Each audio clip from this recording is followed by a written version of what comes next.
ఒక మహారాష్ట్రలో ఒక సుదూర్ఘమైన గ్రామంలో బబులు అనే ఒక అబ్బాయి ఉంటాడు. అబ్బాయి బాగా తెలివిగలవాడు, కానీ మనసు చంచలం, దేని మీద కాన్సన్ట్రేషన్ చేయలేడు.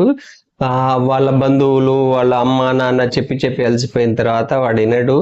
కానీ చాలా తెలివిగలవాడు. ఆ ఊర్లో అందరు అనుకుంటుంటారు ఏమని, ఈ అబ్బాయి బాగా తెలివిగలవాడు కానీ మనసు చంచలమైంది కాబట్టి సరిగా పని చదవట్లేదు, పైకి రావట్లేదు, ఇతను చదివితే మాత్రం గొప్పవాడు అవుతాడని.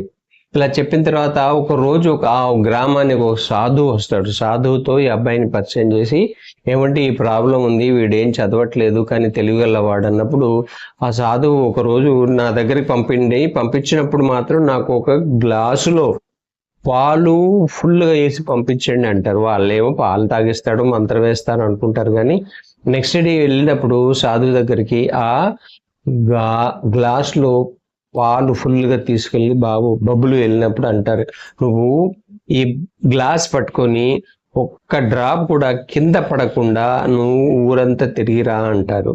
ఊరు ఒక్కసారి రౌండ్ వేసిరా. ఫస్ట్ టైం వెళ్ళినప్పుడు పాలు పడిపోతాయి కింద, మళ్ళీ సెకండ్ టైం అలాగే మళ్ళీ పాలు నింపుకొని అలా తిరిగి వచ్చి ఒక రౌండ్లో సక్సెస్ఫుల్గా కంప్లీట్ చేస్తాడు. అప్పుడు ఆ సాధువు బబులుకు అంటారు, చూసావా, నువ్వు వెళ్తున్నప్పుడు రౌండ్లు చేస్తున్నప్పుడు మొదటిసారి ఫెయిల్ అయ్యావు, ఎందుకు అటు ఇటుగా మనసు పోయి ఉంటుంది. సెకండ్ టైం నువ్వు ఖచ్చితంగా ఎటు చూడకుండా జాగ్రత్తగా వెళ్ళి వచ్చావు. మనసు ఒక చోట పెట్టినప్పుడు మనం ఏదైనా చేయొచ్చు అని చెప్పేసరికి బబ్లు కూడా అర్థమవుద్ది.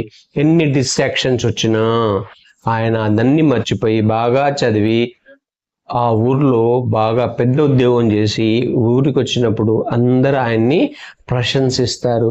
ఈ పాలు ఉన్న గ్లాసు మనకు పెద్ద మెసేజ్ ఇస్తుంది. కాన్సన్ట్రేషన్.